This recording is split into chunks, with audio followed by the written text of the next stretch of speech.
Hey there, welcome back. Time for more Tales from the Swamp.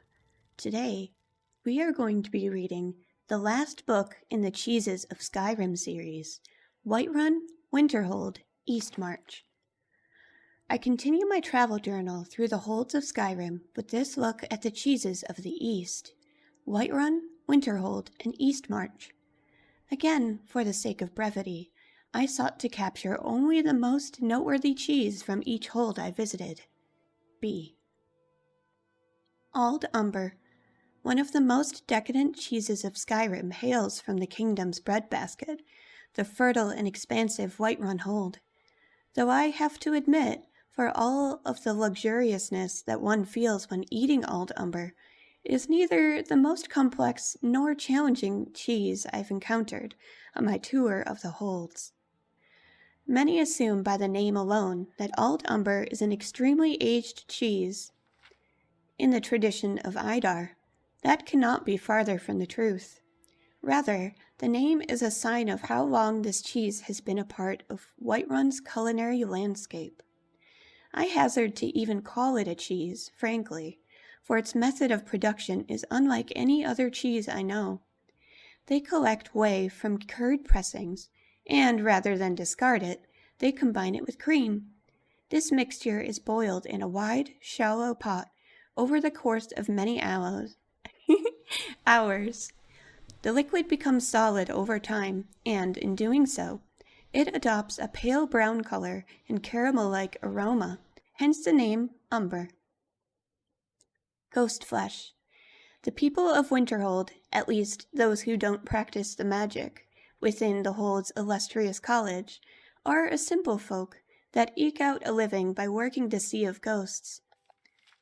There's little pasture for grazing, and the bitter winds coming off the sea are oft as not to see a herd of cattle stricken with ague. Both cow and goat's milk are in short supply. What little is at hand is made into a fresh, soft farmer's cheese, but despite the humble circumstances, the people of Winterhold make one of the most delicious cheese dishes I've ever experienced.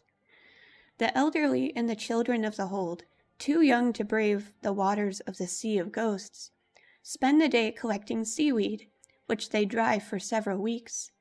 The simple farmer's cheese is smoked over a pile of burning seaweed, imbuing it with an aroma of the sea. It is then, and this is the most marvelous part, baked, being wrapped in a pastry that is composed of flour and horker suet. This permits the brave fisher folk to eat while working the sea, where often they can only spare one hand at a time. When freshly baked, the molten innards of these dumplings steam and crackle, while the crust remains flaky and light. As though one were biting into the flesh of an ethereal creature. That's quite the metaphor. Wait, no, I pressed the wrong hotkey. Hey, there we go. They're best enjoyed after walking several hours on Winterhold's frozen shore, chased by the onset of dusk. Mammoth cheese.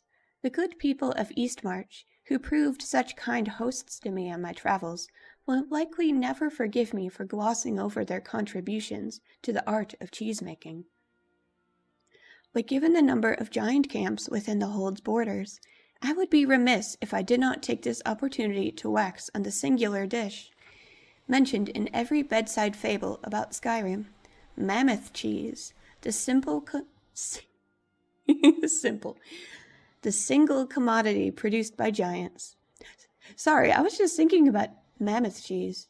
I remember running around Skyrim and seeing them in these huge, skin baskets. It's very weird. Is a cheese of a primitive sort. They fill the stomach of a young mammoth to near bursting with the milk of a giant's mammoth herd. The milk curdles and the resulting curds are placed into hide sacks and wrung to release moisture. What remains is a paste-like mammoth cheese, unappetizing to any connoisseur, and not worth the risk to acquire. What is worth remarking on, however, is the strange behavior of giants that graze their herds near the sulphurous pools in the countryside. They take their sacks of curds and boil them in the mineral-rich waters, giving the cheese a pleasing and complex bouquet that I can only liken to ash used in glassmaking, called potash. Once this is done, the mammoth cheese becomes something worthy of the finest tables in all the land. Yay! We did it! Inigo, squelch! Unfortunately, that was the last volume of Cheeses of Skyrim. It was so nice!